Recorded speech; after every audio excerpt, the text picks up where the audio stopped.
Daghang lugar sa Davao City ilabi na sa downtown area ang gilunupan tungod sa pagbunok sa ulan kagabi. Gani usa ka balay ang naanod atol sa pagbaha. Ani report ni Argil Relator.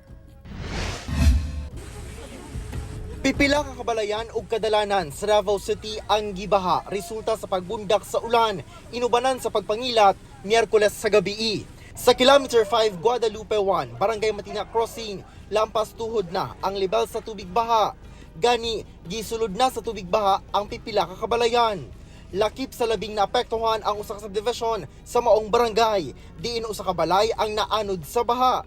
Saysay sa tag-iya nga si Epifania Kalimpas sa pakiginabi sa GMA Super Radio Davao tungod sa kakusog sa bulog sa tubig baha, naanod ang punuan sa kahoy nga mooy nagpugong sa gibarugan sa balay, hinungdan nga nahugmak kini. Base sa datos sa BDRMO, 350 ka magbanay sa lugar ang naapektuhan sa pagbaha ug sagad kanila mibakwit na sa Barangay Evacuation Center.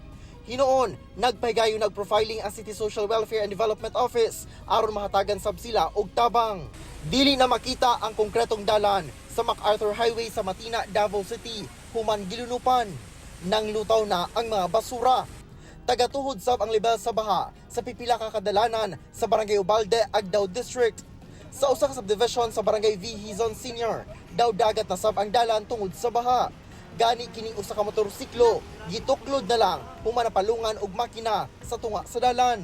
Sa downtown area, nakasinati og street flooding ang mga kalsada sa F. Torres Corner Jacinto Extension, MacArthur Highway Corner Tulip Drive, JP Laurel Avenue Corner V. Mapa, Ramon Magsaysay Avenue Corner F. Bangoy, ug Quezon Boulevard Corner R. Magsaysay Avenue.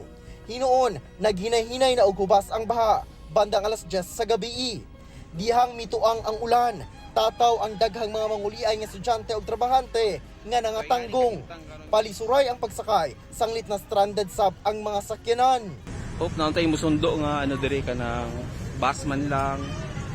Ang City Government of Davao nag-deploy sa ilang bus o ubang rescue vehicles aron isakay ang mga natanggong tungod sa baha aron luwas silang makauli.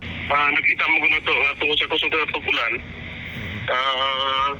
May mga drainage nga kining dili kayo siya function. Padayon pang assessment sa CDRMO sa nahitabong pagbaha.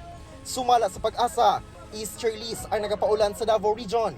Busa, lauman gihapon nga makasinati og manag-umon nga kalangitan, inubanan sa katag-katag nga pag-ulan, kilat ug pagpanalugdog. Ako si Argil Relator, One Mindanao.